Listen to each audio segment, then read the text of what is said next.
नमस्कार साथियों, स्वागत है आप सभी का आप ही के अपने YouTube channel GK selection point Ramesh मुंड में। आज मैं आपके बीच लेकर आया हूँ समसामयिकी मार्च 2020 की संपूर्ण करंट जीके जो है वो आपके बीच 4 भागों में मैं प्रस्तुत करूँगा। तो शुरू करते हैं समसामयिकी करंट जीके मार्च 2020 भाग 1। पसंद आए तो अधिक से अधिक वीडियो को लाइक करें और अपने साथ वालों को इसे शेयर करें तथा अधिक से अधिक चैनल को सब्सक्राइब करें। पहला प्रश्न है, हाल ही में राष्ट्रपति रामनाथ कोविंद ने भारत के किस पूर्व मुख्य न्यायाधीश को राज्यसभा के लिए नामित किया है? तो राष्ट्रपति रामनाथ कोविंद ने रंजन गोगोई को हाल ही में राज्यसभा के लिए नामित किया है। वर्तमान में जो भारत के मुख्य न्यायाधीश हैं वो हैं शरद अरविंद बोबडे।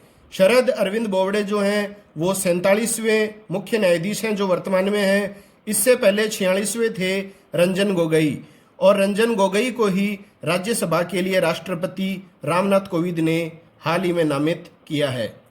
अगला प्रश्न है, हाल ही में किस राज्य ने कोरोना वायरस से लड़ने के लिए ब्रेक द चेन अभियान शुरू किया है? तो ब्रेक द चेन जो अभियान है वो हाल ही में शुरू किया गया है केरल राज्य के द्वारा। अब क्या है ये ब्रेक द चेन अभियान? यह हैंड वॉशिंग, हाथ धुलाई से संबंधित अभियान है, और इस ब्रेक द चेन अभियान का उद्देश्य है लोगों को सार्वजनिक तथा व्यक्तिगत स्वच्छता के महत्व के बारे में शिक्षित करना।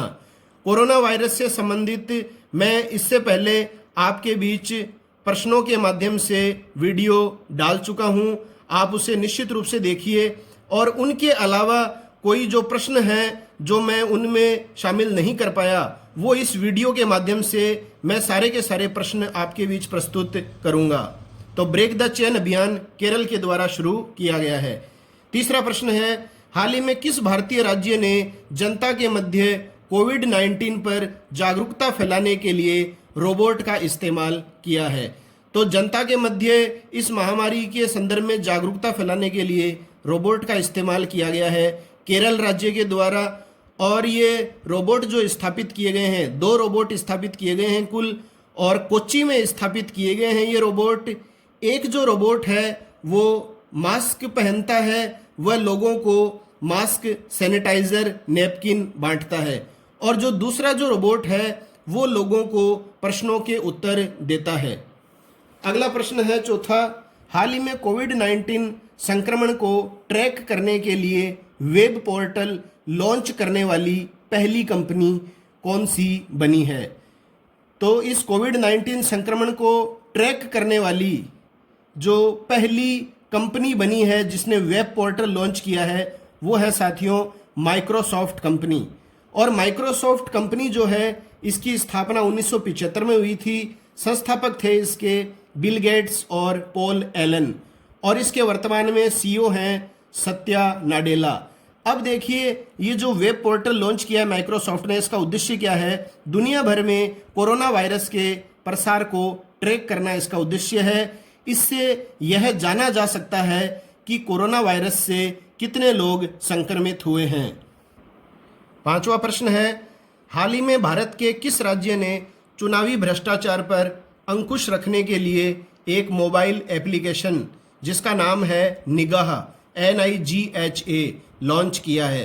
तो चुनावी भ्रष्टाचार पर अंकुश रखने के लिए एक मोबाइल एप्लीकेशन निगाह जो लॉन्च किया गया है वो आंध्र प्रदेश राज्य के द्वारा लॉन्च किया गया है। और इस एप्लीकेशन के जरिए कोई भी व्यक्ति चुनावी संबंधी शिकायत को दर्ज करवा सकता है। तो निगाह जो मोबाइल ऐप है उसको लॉन्च करने वाला राज्य है आंध्र प्रदेश। अब देखिए, आंध्र प्रदेश की जो राजधानी है वो अभी हैदराबाद है, और जो इसकी प्रस्तावित राजधानी है वो है अमरावती। आंध्र प्रदेश के वर्तमान में चीफ मिनिस्टर, मुख्यमंत्री हैं जगनमोहन रेड्डी, और राज्यपाल या गवर्नर हैं विश्वभूषण हरिचंद्रन। तो ये भी जानकारियां आपको विशेष रूप से ध्यान में होनी चाहिए। और 2019-20 में सर्वाधिक फल उत्पादक जो राज्य बना है वो आंध्र प्रदेश बना है, और सर्वाधिक सब्जी उत्पादक जो राज्य बना है 2019-20 में वो है पश्चिम बंगाल। और मित्रों, भाषाई आधार पर गठित होने वाला भारत का पहला जो राज्य है वो भी आंध्र प्रदेश है। कई बार परीक्षाओं में प्रश्न आता है। और आंध्र प्रदेश से अलग होकर जो नया राज्य बना था तेलंगाना, वो कब बना था? 2 जून 2014 को। तो इस तरह से प्रश्नों की व्याख्या करके आपको हर प्रश्न बताया जाएगा। आप लगातार बने रहिए और प्रश्नों के माध्यम से समसामयिकी मार्च 2020 को पूरा करें। अगला प्रश्न है, हाल ही में चर्चित रही है पुस्तक an extraordinary life a biography of Manohar Parrikar. तो ये पुस्तक हाल ही में चर्चित रही है, an extraordinary life a biography of Manohar Parrikar. तो मनोहर पारीकर पर आधारित है ये पुस्तक। और मनोहर पारीकर कौन है? ये जो थे वो पूर्व भारत के रक्षा मंत्री थे और गोवा के पूर्व मुख्यमंत्री थे, जिनका 2019 में निधन हो गया है। इस बात से आप सभी परिचित हैं कि पूर्व रक्षा मंत्री थे, गोवा के पूर्व मुख्यमंत्री भी रह चुके हैं और वर्ष 2019 में इनका निधन हो गया है। और ये पुस्तक जो है extraordinary life a biography of Manohar Parrikar, ये 2 व्यक्तियों के द्वारा लिखी गई है, 2 पत्रकारों के द्वारा, सदगुरु पाटिल तथा मायाभूषण नागवेकर। तो सदगुरु पाटिल और मायाभूषण नागवेकर ने पुस्तक लिखी है। 7वां प्रश्न है, हाल ही में किस राज्य में बने देश के सबसे बड़े धर्मचक्र को Limca book of world record में शामिल किया गया है? तो वो कौन सा राज्य है जिसमें बना हुआ है सबसे बड़ा धर्मचक्र और उसको Limca book of world record में शामिल किया गया है? तो वो है हरियाणा।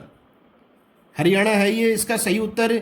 लोहे से निर्मित है ये सबसे बड़ा धर्मचक्र और 2019 में ये बनाया गया है। देश का सबसे बड़ा धर्मचक्र होने का इसको प्रमाण पत्र मिल चुका है। इसमें 24 तिल्लियां हैं। इसका जो वजन है वो 6 टन है और इसका व्यास डायमीटर जो है वो 30 फीट है और ये हरियाणा के यमुनानगर में स्थित है। तो ये सभी बातें आपको ध्यान में होनी चाहिए। अगला प्रश्न है 8वां, हाल ही में डॉक्टर श्यामा प्रसाद मुखर्जी पुरस्कार, श्यामा प्रसाद मुखर्जी पुरस्कार 2020 से किसे सम्मानित किया गया है? तो श्यामा प्रसाद मुखर्जी पुरस्कार 2020 दिया गया है असम के वर्तमान मुख्यमंत्री सर्बानंद सोनोवाल को। तो सर्बानंद सोनोवाल को मिला है श्यामा प्रसाद मुखर्जी पुरस्कार 2020। और ये पुरस्कार कब किस संदर्भ में मिला है? तो गुजरात में 6ठे भारत विचार सम्मेलन में राजनीति के लिए उन्हें ये पुरस्कार मिला है। तो गुजरात में 6ठा भारत विचार सम्मेलन हुआ था हाल ही में और इसी सम्मेलन में राजनीति के लिए इन्हें ये पुरस्कार मिला है, श्यामा प्रसाद मुखर्जी। और कोलकाता बंदरगाह जो है पश्चिम बंगाल में, उसका नाम बदलकर हाल ही में श्यामा प्रसाद मुखर्जी कर दिया गया है। ये भी आपको ध्यान में रखना है कि किस बंदरगाह का नाम बदलकर हाल ही में श्यामा प्रसाद मुखर्जी के नाम पर किया गया है, कोलकाता बंदरगाह। अगला प्रश्न है 9वां, हाल ही में अजलान शाह हॉकी कप 2020 कहां आयोजित किए जाने की घोषणा हुई है?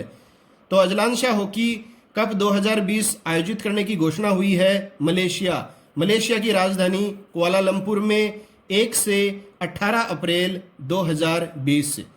तो अब देखिए साथियों, 1 से 18 अप्रैल 2020 तक इसकी घोषणा की गई थी, लेकिन हाल ही में कोविड-19 के चलते ये जो प्रतियोगिता है वो स्थगित कर दी गई है।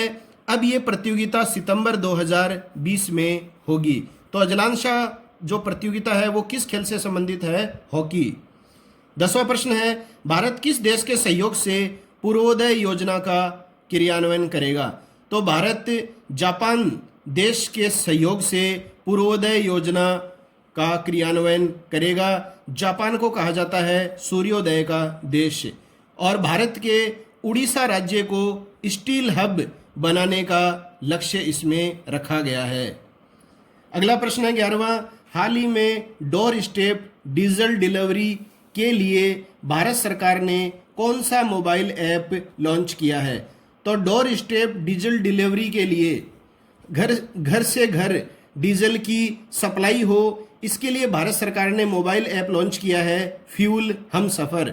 वेरी इंपॉर्टेंट है ये जो मोबाइल ऐप जो है ये केवल Delhi national capital region NCR में ही लागू किया जाएगा और इससे जो आवासीय सोसाइटियां हैं, अस्पताल हैं, होटल हैं उनमें डीजल नियमित रूप से पहुंचाया जाएगा। तो ये एप्लीकेशन कौन सा है? फ्यूल हम सफ़र। अगला प्रश्न है 12वां, महाराष्ट्र सरकार की स्मार्ट ग्राम योजना, स्मार्ट ग्राम योजना का नाम बदलकर किसके नाम पर रखा गया है? तो महाराष्ट्र सरकार के द्वारा जो है हाल ही में योजना चलाई गई है स्मार्ट ग्राम योजना मार्च माह में, और इस योजना का नाम बदलकर किसके नाम पर रखा गया है? तो महाराष्ट्र के पूर्व दिवंगत उप मुख्यमंत्री आर पाटिल के नाम से।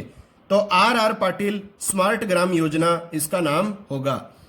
अब देखिए, नाम बदलने के प्रश्न जैसे पूछे जाते हैं तो हाल ही में कई प्रश्न इससे संबंधित बढ़ सकते हैं। प्रवासी भारतीय केंद्र का जो नाम है वो सुषमा स्वराज के नाम पर रख दिया गया है। दिल्ली में फिरोज शाह कोटला स्टेडियम का जो नाम है वो अरुण जेटली के नाम पर रख दिया गया है। और national institute for financial management जो फरीदाबाद में है, इसका नाम भी अरुण जेटली के नाम पर रखा गया है। तो ये सारे तथ्य आपको याद होने चाहिए साथियों, मोस्ट इंपॉर्टेंट है सभी। 13वां प्रश्न है, हाल ही में कौन से देश में विश्व कप निशानेबाजी का आयोजन किया जाएगा? तो विश्व कप निशानेबाजी का जो आयोजन है वो हाल ही में साइप्रस देश में किए जाने की घोषणा की गई है, लेकिन भारतीय राष्ट्रीय राइफल संघ ने इसमें कोरोना वायरस के चलते भाग लेने से मना कर दिया है। तो विश्व कप निशानेबाजी का आयोजन साइप्रस देश में किया जाएगा और भारतीय जो राइफल संघ है उसने अपना दल भेजने से मना कर दिया है कोरोना वायरस के चलते। और भारतीय निशानेबाजी जो है वो दुनिया का प्रथम जो है स्थान रखता है। भारत की जो निशानेबाजी की जो टीम है वो पूरे विश्व में अव्वल स्थान पर है। तो ये इम्पोर्टेंट है। अगला है 14वां प्रश्न, हाल ही में yahoo.in के नए निदेशक कौन बनाए गए हैं? तो yahoo.in के नए निदेशक बने हैं मोहित गोयनका। मोहित गोयनका का संबंध है उत्तर प्रदेश के गोरखपुर जिले से। और ये yahoo.in जो है ये एक गूगल की तरह ही एक सर्च इंजन है और yahoo.in का मुख्यालय है अमेरिका में कैलिफोर्निया में। और इसी तरह से देखिए, जैसे yahoo.in के निर्देशक मोहित गोयनका है, वैसे ही मास्टर कार्ड जो है उसका एग्जीक्यूटिव चेयरमैन वर्तमान में है अजय बंगा। ये आपको ध्यान में रखने हैं। और गूगल की ही पेरेंट कंपनी जो है वो है अल्फाबेट, उसके जो सीईओ हैं वो हैं गूगल के सुंदर पिचाई हैं। और IBM के जो सीईओ हैं वो हैं अरविंद कृष्णा। तो मास्टर कार्ड के चेयरमैन अजय बंगा, गूगल के सीईओ सुंदर पिचाई और IBM के सीईओ कौन है वर्तमान में? अरविंद कृष्णा। अगला प्रश्न है 15वां, हाल ही में शून्य भेदभाव दिवस कब मनाया गया? तो हाल ही में शून्य भेदभाव दिवस जो मनाया गया था वो 1 मार्च को मनाया गया था, जिसको कहते हैं जीरो डिस्क्रिमिनेशन डे के रूप में इसको संपूर्ण विश्व में 1 मार्च को मनाया जाता है। और पहली बार जो है वो ये दिवस मनाया गया था 1 मार्च 2014 को। तो 7वां वर्ष है जब ये शून्य भेदभाव दिवस मनाया गया है। क्यों मनाया जाता है? तो देखिए, समाज में लोगों के मध्य होने वाले भेदभाव के मुद्दों का समाधान करने के लिए शून्य भेदभाव दिवस मनाया जाता है। अब देख लीजिए, 1 मार्च को ही, जैसे 1 मार्च को शून्य भेदभाव दिवस मनाया जाता है, इसी तरह से 1 मार्च को हम मनाते हैं विश्व नागरिक रक्षा दिवस, वर्ल्ड सिविल डिफेंस डे।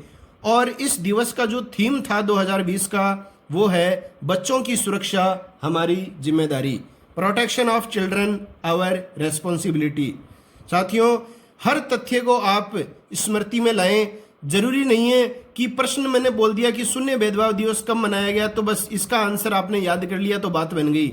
इसके अलावा जो मैं आपको तथ्य और भी बता रहा हूं इन प्रश्नों से जुड़े हुए, वो भी उतने ही इंपॉर्टेंट हैं, क्योंकि विश्व नागरिकता रक्षा दिवस भी 1 मार्च को ही मनाया जाता है और इसकी थीम जो है वो बच्चों की सुरक्षा हमारी जिम्मेदारी है।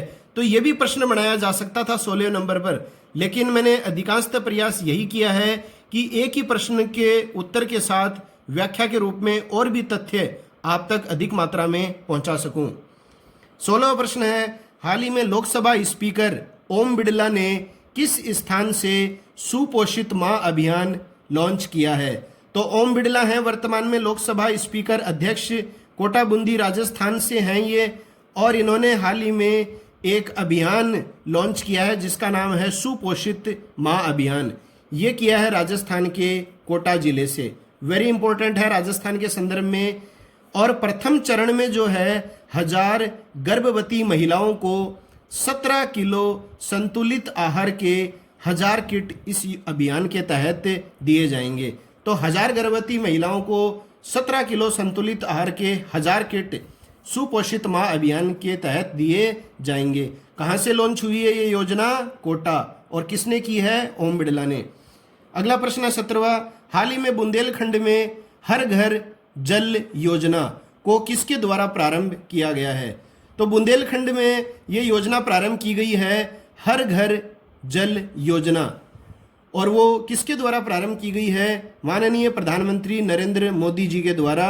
और वर्ष 2024 तक हर घर में नल से जल को पहुंचाना इस योजना का लक्ष्य है कि 2024 तक हर घर में नल से पानी को इस योजना के तहत पहुंचाया जाएगा। अगला प्रश्न है 18वां, हाल ही में किस राज्य ने ख्वाजा मोइनुद्दीन चिश्ती उर्फ अरबी फारसी यूनिवर्सिटी का नाम बदलने की घोषणा की है? तो ये घोषणा की गई है उत्तर प्रदेश सरकार के द्वारा। ख्वाजा मोइनुद्दीन चिश्ती उर्फ अरबी फारसी यूनिवर्सिटी का नाम बदलने की घोषणा उत्तर प्रदेश सरकार ने हाल ही में की है। अगला 19वां प्रश्न है, हाल ही में पहले खेलो इंडिया यूनिवर्सिटी गेम्स, ये पहले खेल हैं खेलो इंडिया यूनिवर्सिटी विश्वविद्यालय खेल में शीर्ष स्थान किसका रहा है? तो सबसे टॉप मोस्ट जो स्थान रहा है इन खेलो इंडिया यूनिवर्सिटी खेलों में वो रहा है पंजाब यूनिवर्सिटी का। पंजाब यूनिवर्सिटी का पहला स्थान रहा है। पंजाब यूनिवर्सिटी ने 17 स्वर्ण, 18 रजत और 10 कांस्य पदक जीते। दूसरा स्थान रहा है पुणे यूनिवर्सिटी सावित्रीबाई फुले का। इन्होंने भी 17 स्वर्ण जीते, लेकिन इनके जो रजत पदक हैं वो पंजाब यूनिवर्सिटी से कम रहे। पंजाब यूनिवर्सिटी के 18 रजत थे, इनके 11 थे।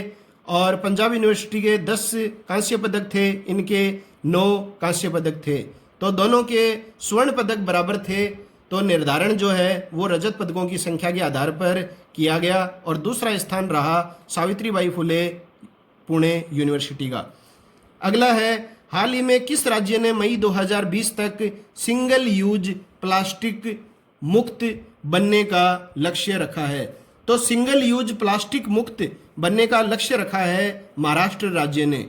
और देखिए, दिल्ली का जो इंदिरा गांधी हवाई अड्डा है, इंदिरा गांधी एयरपोर्ट है, यह सिंगल यूज प्लास्टिक फ्री होने वाला पहला एयरपोर्ट बना है। तो ये भी आपको ध्यान में रखने वाली बात है कि देश का पहला single use plastic free airport कौन सा बना है? तो इंदिरा गांधी एयरपोर्ट दिल्ली। अगला प्रश्न 21वां, हाल ही में भारत के किस पूर्व खिलाड़ी का निधन हुआ है? तो हॉकी के प्रसिद्ध खिलाड़ी जो हैं बलवीर सिंह, इनका हाल ही में निधन हुआ है। और इसके अलावा एथलेटिक्स के कोच जोगिंदर सिंह सैनी का भी हाल ही में निधन हुआ है। बात मार्च माह की जा रही है। हाल ही में का मतलब जो है ये होता है नवीनतम। जैसे हाल ही में मतलब अभी के संदर्भ में आता है, ये नवीनतम के संदर्भ में शब्द आता है हाल ही में। हाल ही में संपूर्ण विश्व कौन सी महामारी से गुजर रहा है? तो हाल ही में मतलब वर्तमान संदर्भ में। तो हॉकी खिलाड़ी बलवीर सिंह का निधन हुआ है। इसके अलावा एथलेटिक्स के जो प्रशिक्षक थे जोगिंदर सिंह सैनी का भी निधन हो गया है। और जोगिंदर सिंह सैनी तो द्रोणाचार्य पुरस्कार से भी सम्मानित किए जा चुके हैं। अगला प्रश्न 22वां है, हाल ही में केंद्रीय सरकार ने किस अभयारण्य को पारिस्थितिकीय रूप से संवेदनशील क्षेत्र घोषित किया है? तो पारिस्थितिकीय रूप से संवेदनशील क्षेत्र जो घोषित किया गया है वो किया गया है मध्य प्रदेश में स्थित राष्ट्रीय चंबल अभयारण्य को। और इसका विस्तार जो है वो राजस्थान में भी है, लेकिन मध्य प्रदेश का जो चंबल अभयारण्य जो क्षेत्र है उसी को संवेदनशील घोषित किया गया है। और कौन से जो प्राणी हैं जो यहाँ प्रसिद्धि प्राप्त किए हुए हैं? तो गंगा डॉल्फिन का घर इसे कहा जाता है तथा लुप्त प्राय घड़ियालों के लिए ये प्रसिद्ध है। और मध्य प्रदेश, उत्तर प्रदेश और राजस्थान में अभयारण्य फैला हुआ है। और इको सेंसिटिव जोन, संवेदनशील क्षेत्र का मतलब है इको सेंसिटिव जोन, इसको घोषित कर दिया गया है। इसका मतलब हो गया कि अब इस अभयारण्य के पास कोई रिसोर्ट, होटल, कारखाना नहीं खुलेगा। अगला प्रश्न है 23वां, हाल ही में किसे डॉक्टर MS स्वामीनाथन पुरस्कार प्रदान किया गया है? तो कृषि विशेषज्ञ हैं और भारत में हरित क्रांति का जनक कहा जाता है MS स्वामीनाथन को। तो कृषि के क्षेत्र में ही ये पुरस्कार दिया जाता है, डॉक्टर MS स्वामीनाथन पुरस्कार। ये हाल ही में दिया गया है V प्रवीण राव को। किस लिए दिया गया है? कृषि कार्य में अनुसंधान, शिक्षण विस्तार तथा प्रशासन के क्षेत्र में इनके योगदान हेतु इन्हें 7वां स्वामीनाथन पुरस्कार दिया गया है। तो V प्रवीण राव का नाम आपको याद होना चाहिए। अगला प्रश्न है, हाल ही में विंग्स इंडिया 2020 कार्यक्रम का आयोजन कहाँ किया गया है? तो विंग्स इंडिया 2020 कार्यक्रम का आयोजन जो है हाल ही में किया गया है हैदराबाद, तेलंगाना में। और इस अभियान कार्यक्रम के तहत कई प्रकार के हवाई करतबों का प्रदर्शन किया गया। अगला प्रश्न 25वां, मुंबई सेंट्रल रेलवे स्टेशन का नाम बदलकर किसके नाम पर रखा जाएगा? तो मुंबई सेंट्रल रेलवे स्टेशन का नाम जो रखा जाएगा वो बदलकर वो नाना शंकर शेठ के नाम से रखा जाएगा। तो नाना शंकर शेठ जो थे ये प्रसिद्ध शिक्षाविद थे और इनके प्रयासों से ही भारत में रेलवे का निर्माण शुरू हुआ था। तो मुंबई सेंट्रल रेलवे स्टेशन का नाम नाना शंकर शेठ के नाम पर रखा जाएगा। इसके अलावा देखिए साथियों, औरंगाबाद एयरपोर्ट जो महाराष्ट्र में है उसका भी नाम बदलकर छत्रपति संभाजी महाराज एयरपोर्ट रख दिया गया है। तो ये भी एकदम मार्च की घटना है। आप ये मत सोचिए कि मुंबई सेंट्रल रेलवे स्टेशन का नाम बदलकर नाना शंकर शेठ रख दिया गया है, ये हमने याद कर लिया तो हम आगे की व्याख्या क्यों सुने। तो ये जो औरंगाबाद एयरपोर्ट का जो नाम बदलकर छत्रपति संभाजी महाराज एयरपोर्ट रख दिया गया है ये भी मार्च में ही किया गया है। तो दोनों ही इंपॉर्टेंट हैं। अगला प्रश्न 26वां है, हाल ही में किस भारतीय राज्य ने कोरोना वायरस कोविड-19 को महामारी घोषित किया है? तो कोरोना वायरस से संबंधित अधिकांश जो प्रश्न हैं वो मैं पहले आपके सामने प्रस्तुत कर चुका हूं, वो आप देख सकते हैं मेरी प्लेलिस्ट में जाकर। कोरोना वायरस से संबंधित प्रश्न उत्तर उसमें दिए गए हैं पूर्णतया व्याख्या के सहित।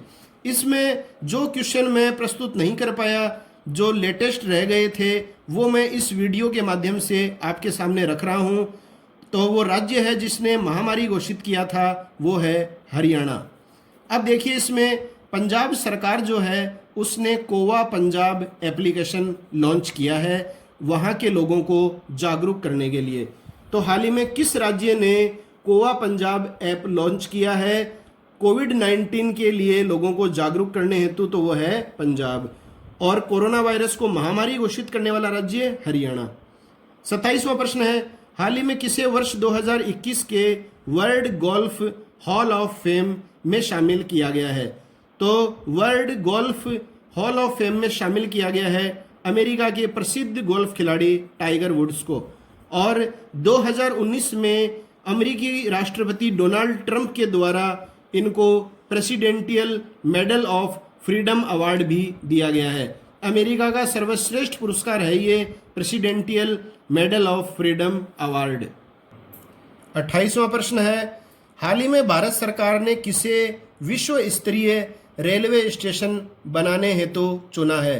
तो भारत सरकार जो है वो नई दिल्ली रेलवे स्टेशन को विश्व स्तरीय रेलवे स्टेशन बनाएगी और अभी भारत सरकार इसके लिए 6,500 करोड़ रुपए व्यय करेगी तथा एयरपोर्ट की तर्ज पर ही इस स्टेशन को विकसित किया जाएगा।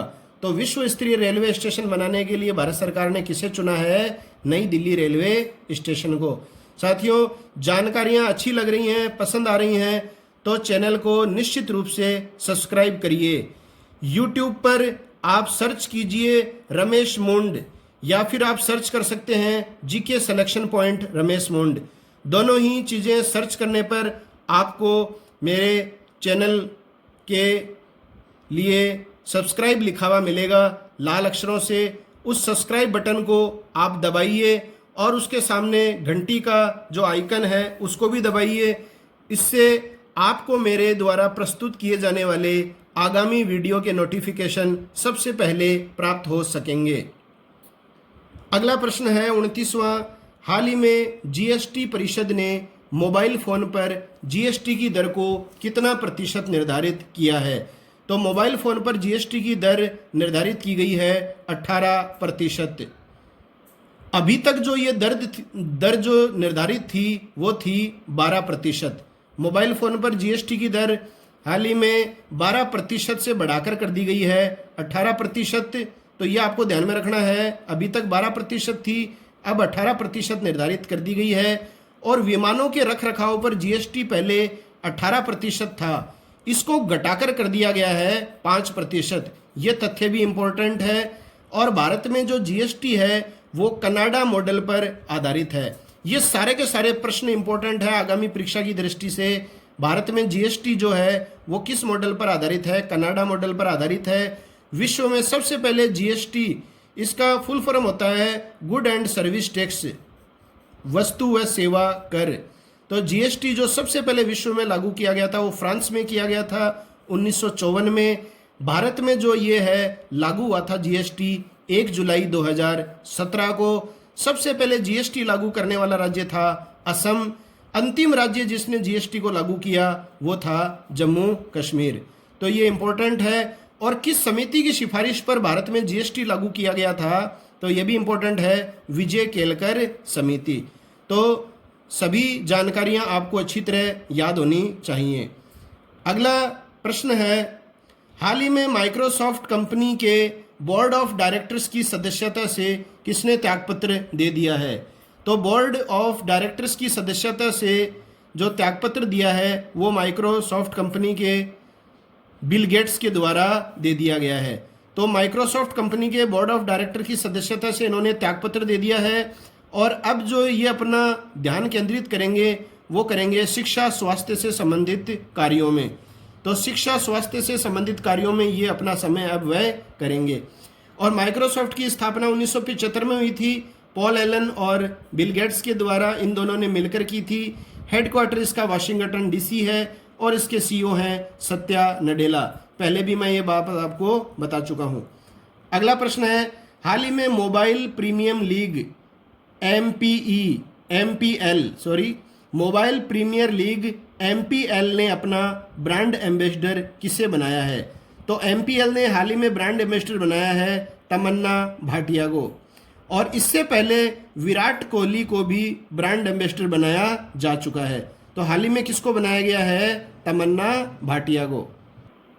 अगला प्रश्न है 31वां, हाल ही में जारी UNCTAD रिपोर्ट के अनुसार कोरोना वायरस के कारण वैश्विक FDI प्रवाह में कितना प्रतिशत की कमी आई है? तो ये एक संगठन है UNCTAD, United nation conference on trade and development.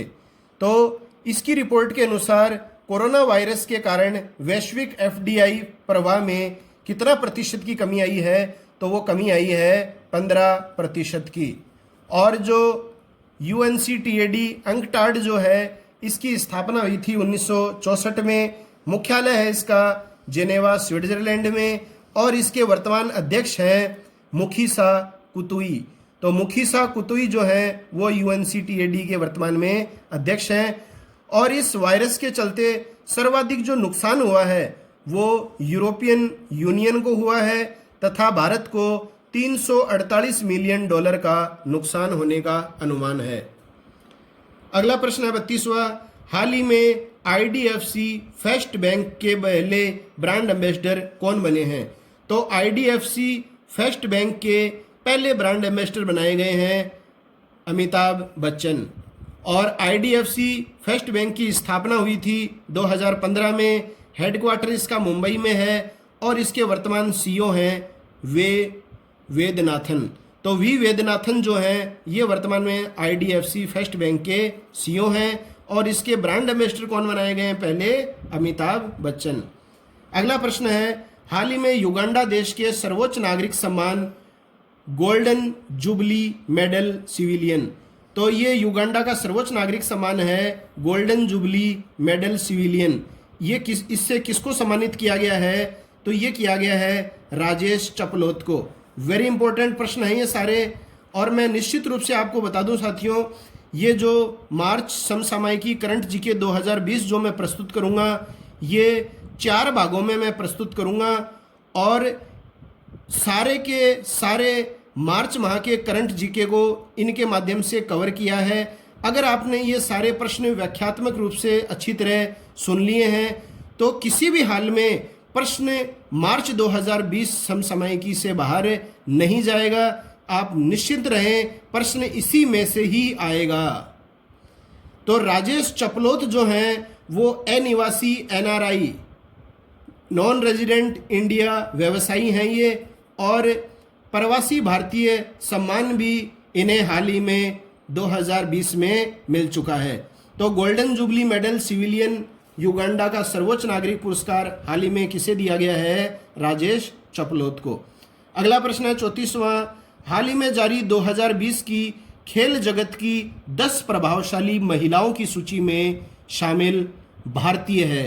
तो खेल जगत की 10 प्रभावशाली महिलाओं की सूची हाल ही में जारी की गई और उस सूची में एकमात्र जो भारतीय महिला थी 10 प्रभावशाली सूचियों में, वो है नीता अंबानी।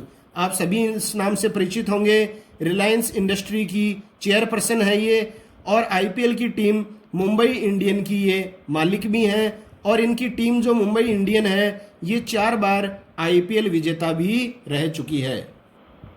अगला प्रश्न है 35वां, हाल ही में किसके द्वारा मसीहा मोड a tale of great expectations, तो ये पुस्तक है जो हाल ही में चर्चित रही है, मसीहा मोदी।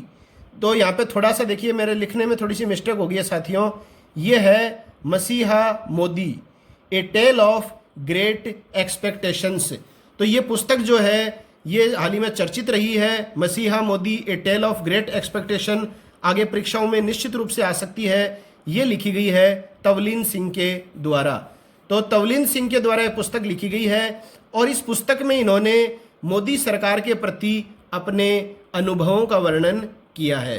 तो याद रखिएगा, मसीहा मोदी ए टेल ऑफ ग्रेट एक्सपेक्टेशन पुस्तक किसने लिखी है? तवलीन सिंह ने। अगला प्रश्न है, हाल ही में भारतीय रिजर्व बैंक के केंद्रीय बोर्ड में निदेशक के रूप में किसे नामित किया गया है? तो RBI के केंद्रीय बोर्ड में निदेशक के रूप में हाल ही में नामित किया गया है देवाशीष पांडा को। वेरी वेरी इंपॉर्टेंट प्रश्न है। केंद्रीय बोर्ड में निदेशक के रूप में नामित किया गया RBI में देवाशीष पांडा को। ये वर्तमान में वित्तीय सेवा विभाग में सचिव हैं। वित्तीय सचिव वर्तमान में वित्तीय सचिव। और वर्तमान में RBI के गवर्नर कौन है? शक्तिकांत दास। ये है वर्तमान में RBI के गवर्नर, जो RBI के 25वें गवर्नर हैं। तो इस प्रकार रिजर्व बैंक ऑफ इंडिया में सरकार द्वारा 2 निर्देशक नामित किए जाते हैं। तो एक तो जो है वो है अतुल चक्रवर्ती और देवाशीष पांडा जो है हाल ही में नामित किए गए हैं। तो रिजर्व बैंक ऑफ इंडिया के केंद्रीय बोर्ड में भारत सरकार कितने निदेशकों को नामित करती है? तो 2 को नामित करती है। हाल ही में किसे नामित किया गया? देवाशीष पांडा को। और इसके अलावा दूसरा कौन है बोर्ड का निदेशक? अतुल चक्रवर्ती। अगला प्रश्न है, हाल ही में किस देश की सरकार ने हैंड सैनिटाइजर तथा मास्क को आवश्यक वस्तु घोषित कर दिया है? तो किस देश की सरकार ने हैंड सैनिटाइजर और मास्क को आवश्यक वस्तु घोषित कर दिया है? तो वो है भारत की सरकार ने। अब आवश्यक वस्तु घोषित कर दिया गया है सैनिटाइजर और मास्क को, तो इसका क्या प्रभाव पड़ेगा?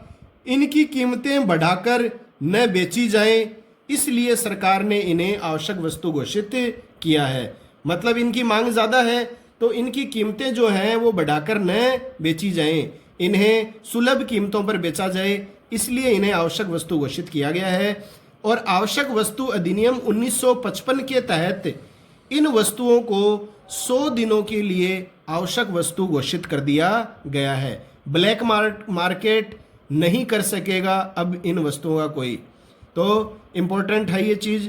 अगला प्रश्न है, हाल ही में जारी स्मार्ट सिटी रैंकिंग में शीर्ष स्थान पर कौन सा शहर रहा है? तो स्मार्ट सिटी रैंकिंग में शीर्ष स्थान पर रहा है उत्तर प्रदेश का आगरा शहर।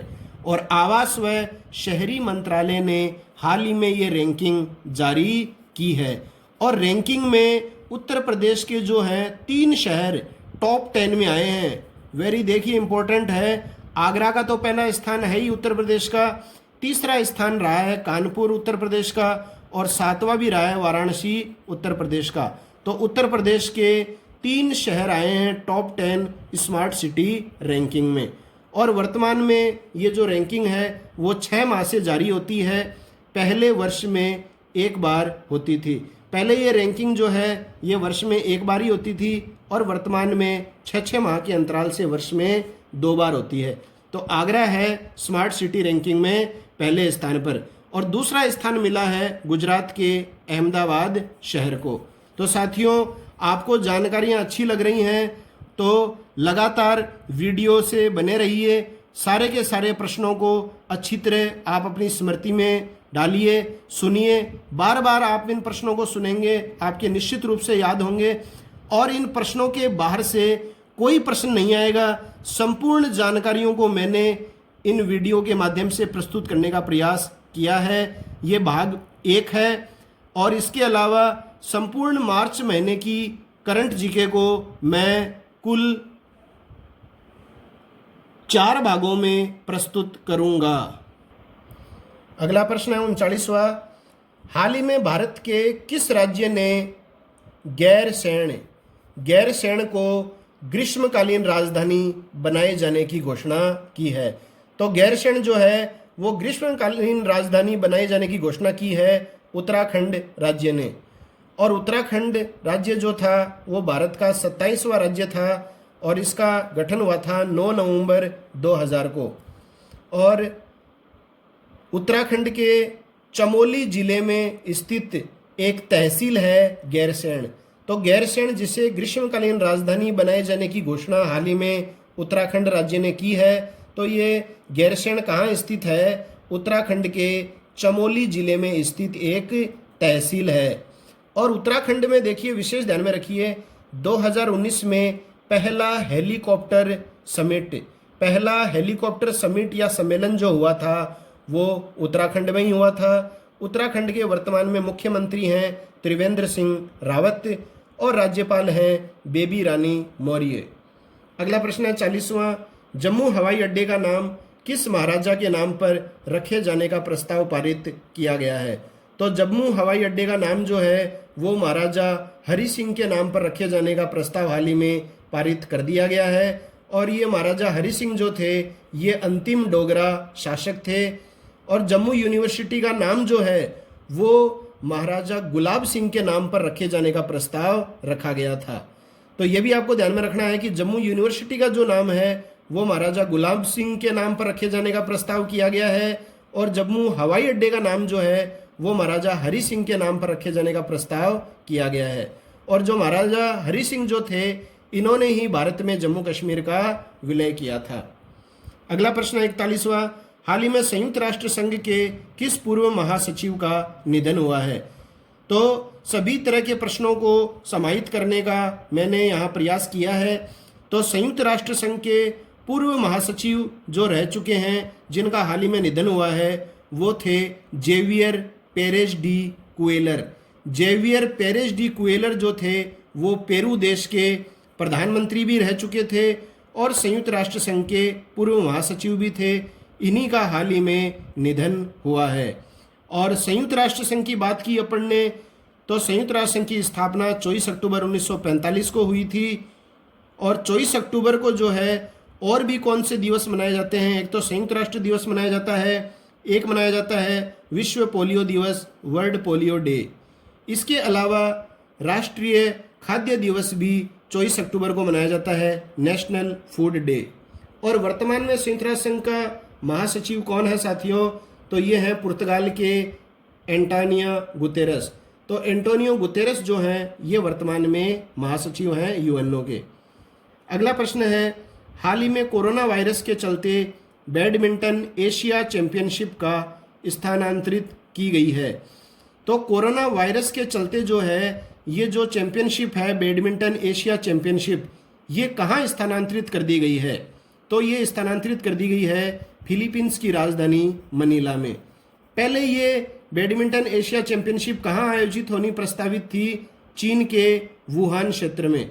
तो चीन के वुहान शहर में ये प्रतियोगिता होनी प्रस्तावित थी, लेकिन वुहान क्षेत्र में कोरोना वायरस कोविड-19 के चलते इसे स्थानांतरित करके चाइना के वुहान क्षेत्र से कहाँ कर दिया गया है? फिलीपींस की राजधानी मनीला। अगला प्रश्न है, हाल ही में राजस्थान के किस शहर को नो कंस्ट्रक्शन जोन, मतलब कोई भी निर्माण नहीं किए जाने का क्षेत्र, नो कंस्ट्रक्शन जोन किस शहर को घोषित किया गया है राज्य सरकार के द्वारा? तो वो है जयपुर। तो जयपुर जो शहर है उसको हाल ही में नो कंस्ट्रक्शन जोन घोषित किया गया है। और क्यों किया गया है? पर्यटन को बढ़ावा देने हेतु। पर्यटन को बढ़ावा देने हेतु इस शहर को नो कंस्ट्रक्शन जोन घोषित किया गया है। और आपको पता ही होगा जयपुर का प्रकोटा जो है उसे हाल ही में विश्व धरोहर में शामिल किया गया है, यह भी इम्पोर्टेंट है। अगला देखिए, freedom in the world 2020, freedom in the world 2020 report में हाल ही में भारत को कौन सा स्थान मिला है? इसका मतलब है फ्रीडम इन द वर्ल्ड 2020 का मतलब है किन देशों में नागरिकों की आज़ादी की स्थिति कैसी है। तो नागरिकों की आज़ादी रिपोर्ट 2020 के तहत 195 देशों की सूची में भारत का स्थान रहा है 83वां। पहला स्थान जो रहा है freedom in the world 2020 report में वो फिनलैंड का रहा है और दूसरा रहा है नॉर्वे का। अगला प्रश्न है 45वां, हाल ही में 500 T20 क्रिकेट मैच खेलने वाले दुनिया के पहले खिलाड़ी कौन बन गए हैं? तो 500 T20 क्रिकेट मैच खेलने वाले दुनिया के पहले खिलाड़ी बन गए हैं वेस्ट इंडीज़ के किरोन पोलार्ड। तो किरोन पोलार्ड जो है, ये इंपॉर्टेंट प्रश्न है, 500 T20 खेलने वाले विश्व के पहले खिलाड़ी। अगला प्रश्न है, हाल ही में किसको international women of courage award से सम्मानित किया गया है? तो इंटरनेशनल वुमेन ऑफ करेज, करेज मतलब साहस, तो साहस के लिए अंतर्राष्ट्रीय सम्मान मिलता है ये। तो ये जो पुरस्कार हाल ही में मिला गया है ये पाकिस्तान की जालीला हैदर को मिला है। जालीला हैदर जो है इनका उपनाम है पाकिस्तान की आयरन लेडी। इन्होंने बलूचिस्तान पाकिस्तान में महिलाओं व बच्चों के लिए सेवा कार्य किया है, तो इसके लिए इनको चुना गया है 2020 की international women of courage award. अगला प्रश्न है, हाल ही में नासा ने अपने मार्स 2020 रोवर का आधिकारिक नाम क्या रखा है? तो मार्स 2020 रोवर का आधिकारिक नाम जो नासा के द्वारा रखा गया है उसका नाम है पेरसेवेरांस। पेरसेवेरांस जो है वो रोवर का नाम रखा गया है। और नासा का फुल फॉर्म इंपॉर्टेंट है, नेशनल एरोनॉटिक स्पेस ऑर्गेनाइजेशन। तो नेशनल एरोनॉटिक एंड स्पेस, ए का मतलब यहाँ पर अथॉरिटी हो जाएगा, तो national aeronautics and space authority, ये जो है ये नासा का फुल फॉर्म है। और नासा ने रोवर का नाम सुझाने के लिए जो है एक प्रतियोगिता करवाई थी और इसमें अलेक्जेंडर मात्र नाम का जो छात्र है उसने ये नाम सुझाया था पेरसेवेरांस, कि रोवर का जो नाम रखा जाए वो पेरसेवेरांस रखा जाए। और ये जो रोवर है ये 17 जुलाई 2020 को एटलस V541 रॉकेट के द्वारा लॉन्च किया जाएगा। तो एटलस V541 रॉकेट के द्वारा ये रोवर पेरसेवेरांस लॉन्च किया जाएगा। जैसे हमारे चंद्रयान सेकंड के लैंडर का नाम आपको सबको पता होगा विक्रम था और रोवर का नाम था प्रज्ञान। और चंद्रयान थर्ड जो है वो 2023 में लॉन्च किया जाएगा। सभी जानकारियां आपको पता होनी चाहिए साथियों, वेरी वेरी इंपॉर्टेंट हैं। अगला है 48वां प्रश्न, हाल ही में चर्चित पुस्तक the 12 commandments of being a woman. तो ये पुस्तक हाल ही में चर्चित रही है। The 12 commandments of being a woman किसके द्वारा लिखी गई है? तो ये लिखी गई है ताहिरा कश्यप के द्वारा। ताहिरा कश्यप के द्वारा ये पुस्तक लिखी गई है। और ये ताहिरा कश्यप कौन है? अभिनेता आयुष्मान खुराना की पत्नी हैं ये, और ये इनके द्वारा लिखी गई चौथी पुस्तक है। तो ये आपको विशेष ध्यान में रखना है, the 12 commandments of being a woman. तो ये जो पुस्तक है ये हाल ही में किसके द्वारा लिखी गई है? ताहिरा कश्यप के द्वारा। अब देखिए, चूंकि ये इनकी चौथी पुस्तक थी, तो इनकी पहली पुस्तक जो थी वो 2011 में लिखी गई थी, जिसका नाम था आई प्रॉमिस। इसके बाद में 2015 में जो इन्होंने पुस्तक लिखी है वो लिखी थी सोल्ड आउट। और 2015 में ही इन्होंने आयुष्मान खुराना की बायोग्राफी लिखी थी, जिसका नाम है cracking the code my journey in Bollywood. तो ये चारों पुस्तकों के नाम आपको ध्यान में होने चाहिए। और इम्पोर्टेंट पुस्तक ये भी आपको ध्यान में होनी चाहिए, जो मैंने अभी आपको बताया था पीछे, मसीहा मोदी ए टेल ऑफ ग्रेट एक्सपेक्टेशंस। ये पुस्तक लिखी गई है तवलीन सिंह के द्वारा। वेरी इंपॉर्टेंट है ये पुस्तकें, ध्यान में रखिएगा। अब देखिए, इसके अलावा हाल ही में एक चर्चित पुस्तक और भी रही है, ए विनिंग सिक्सर। ए विनिंग सिक्सर जो है ये पुस्तक लिखी गई है W.V. रमन के द्वारा।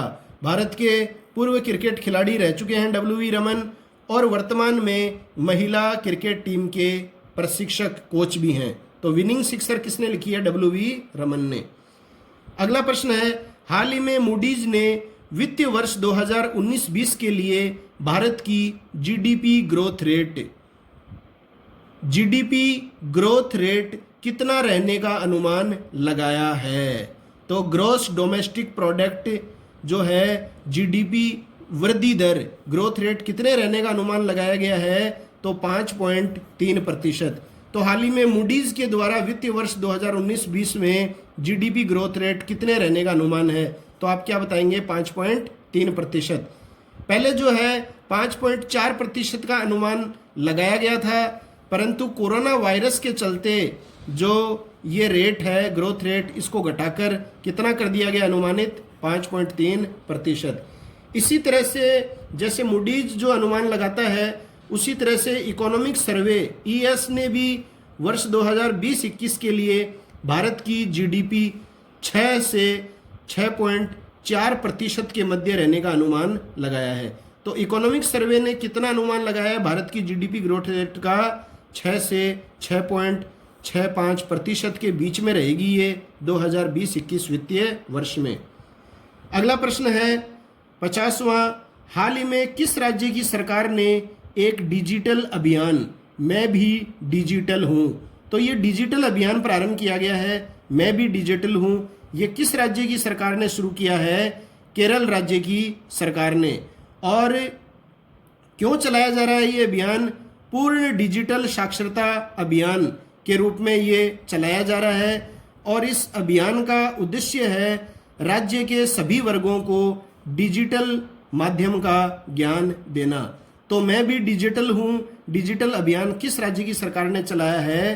केरल सरकार ने। तो साथियों, ये है आज अपना समसामयिकी करंट जीके मार्च 2020 का पहला भाग। आशा करता हूँ कि आपको सभी प्रश्न अच्छे लगे होंगे। आप इन्हें एक दो बार एकाग्रचित होकर सुने।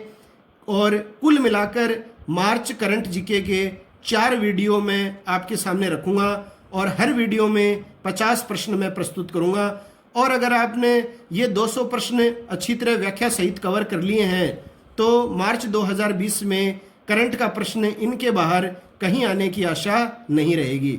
तो आपके उज्जवल भविष्य की कामना के साथ मिलते हैं अगले नए वीडियो में। तब तक के लिए जय हिंद, जय भारत।